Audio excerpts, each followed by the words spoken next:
नमस्कार एवरीवन, मैं वर्तिका गुप्ता और स्वागत करती हूँ अपने इस चैनल पे। आज मैं आपको असेसमेंट पढ़ाऊंगी आकलन। ये सिर्फ मैथ पेडागोजी में ही नहीं, जो अदर पेडागोजी क्वेश्चन आते हैं उसके लिए भी बहुत इंपॉर्टेंट है। तो चलिए शुरू करते हैं बिना टाइम वेस्ट करे। लेकिन उससे पहले अगर आपने चैनल सब्सक्राइब नहीं किया तो सब्सक्राइब कर दीजिएगा, वीडियो अच्छी लगे तो लाइक कर दीजिएगा और शेयर तो आप कर ही देते हैं।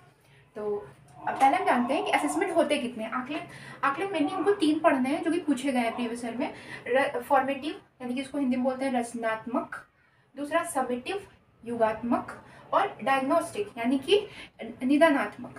तो हम लाइन बाय लाइन तीनों को समझते हैं और यहाँ से क्वेश्चन कंफर्म आया हुआ है तो अंत तक जरूर देखिएगा। तो पहला हम आकलन देखते हैं, फॉर्मेटिव असेसमेंट यानी कि रचनात्मक आकलन। अब ये सारे पॉइंट, कुछ मेरे पॉइंट मेरे नोट से हैं और कुछ जो इस बार 2021 में नए क्वेश्चन इससे बना के पूछे गए हैं, मैंने उनका एनालिसिस करके निकाला है। अंत तक जरूर देखिएगा क्योंकि यहाँ पे मैंने एक एनेक्डोटल रिकॉर्ड लिखा है, इससे भी क्वेश्चन आया हुआ था। तो देखिए पहले क्या होता है कि फॉर्मेटिव असेसमेंट में या तो टीचिंग के वो दौरान होता है तो टीचिंग के पहले होता है। एक पॉइंट क्लियर हुआ, टीचिंग के यानी कि पढ़ाने के टाइम होता है या पढ़ाने से पहले होता है। दूसरा, ये वही एफए है जो हम लोग एग्जाम में होता है ना, टेस्ट जिसको कहते थे कि स्कूल वाले एफए चल रहे हैं, एफए चल रहे हैं, ये वही एफए है।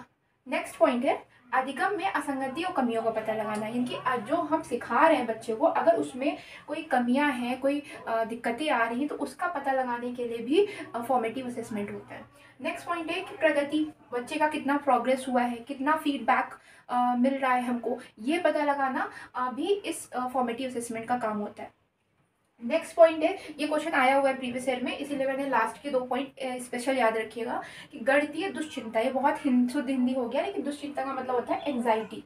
ठीक है, एंग्जाइटी वो जो कुछ बच्चे होते नहीं है जिनको गणित से बहुत दिक्कत होती है, अगर उससे वो परेशान है तो उसके लिए बेस्ट होता है कि आप फॉर्मेटिव असेसमेंट करें। ठीक है, नेक्स्ट है कि फॉर्मेटिव असेसमेंट में होता क्या क्या है। तो फॉर्मेटिव असेसमेंट में पोर्टफोलियो इंक्लूड होता है, पोर्टफोलियो फाइल होती है, इसमें बच्चे के बारे में डेटा लिखा होता है। एनेक्डोटल के लिए आपको वीडियो लास्ट तक देखनी पड़ेगी। एनेक्डोटल रिकॉर्ड में बाद में बताऊंगी, इसको हिंदी में कहते हैं उपख्यात्मक, इसको हिंदी में कहते हैं उपख्यात्मक रिकॉर्ड, और क्षेत्र भ्रमण। और इसमें फॉर्मेटिव असेसमेंट में क्षेत्र भ्रमण का मतलब होता है फील्ड ट्रिप, कि बच्चे को फील्ड ट्रिप पे ले जाकर के भी हम फॉर्मेटिव असेसमेंट कर सकते हैं। तो अब देखते हैं नेक्स्ट हमें असेसमेंट कौन सा है। अच्छा, एक बात और कि जैसे मैंने बताया था मेरे आसपास, घर के आसपास थोड़ा कंस्ट्रक्शन का काम चल रहा है, तो मैं कैसे भी जुगाड़ कर रही हूँ। लेकिन अगर आप लोगों को समझ में नहीं आ रहा है या फिर कोई प्रॉब्लम हो रही है तो आप प्लीज़ फीडबैक दीजिएगा, कमेंट जरूर करिएगा। तो देखते हैं नेक्स्ट असेसमेंट कौन सा है, योगात्मक समेटिव, यानी कि योगात्मक असेसमेंट क्या होता है। ये दोनों बहुत असेसमेंट बहुत छोटे छोटे हैं, फॉर्मेटिव से ज़्यादा क्वेश्चन आता है, इसीलिए मैंने उसको लंबा बताया हुआ है। तो समेटिव असेसमेंट क्या होता है, सत्र के अंत में होता है, यानी कि जब पूरा सेशन खत्म हो जाता है, जो एनुअल पेपर हम लोग देते थे उसको हम लोग ऐसे ही तो बोलते हैं ना, जो हाफ वैल्यू होता है वो भी ऐसे होता है, लेकिन जो बीच में टेस्ट होते हैं उनको एफए बोलते हैं, यानी कि फॉर्मेटिव असेसमेंट, और जो फाइनल होता है उसको हम क्या बोलते हैं, समेटिव असेसमेंट। तो सत्र के अंत में होता है। तो इसका उद्देश्य क्या होगा, नेक्स्ट क्वेश्चन, इसका उद्देश्य होता है कि बच्चे ने क्या अचीव किया इसका पता लगाना।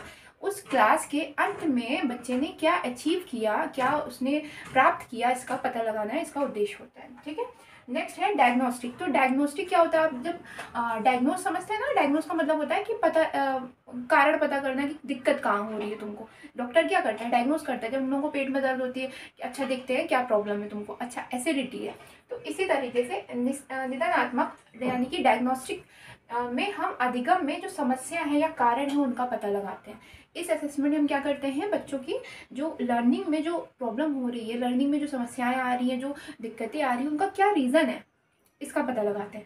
अच्छा, इसके बाद मैं एक रेमेडियल बताऊंगी और एनेक्डोटल के लिए तो आपको रुकना ही पड़ेगा। मैंने बताया था डायग्नोस्टिक असेसमेंट क्या होता है, यानी कि निदानात्मक असेसमेंट क्या होता है, जिसमें हम लोग क्या करते हैं, समस्या और कारणों का पता लगाते हैं।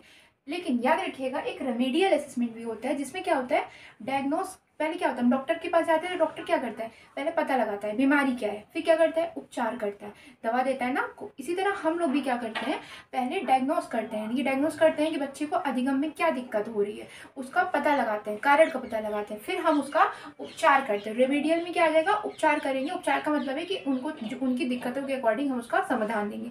यहाँ से क्वेश्चन बहुत कम आए हुए हैं, इसीलिए मैंने उसको एक छोटे से पॉइंट में नोट कर दिया।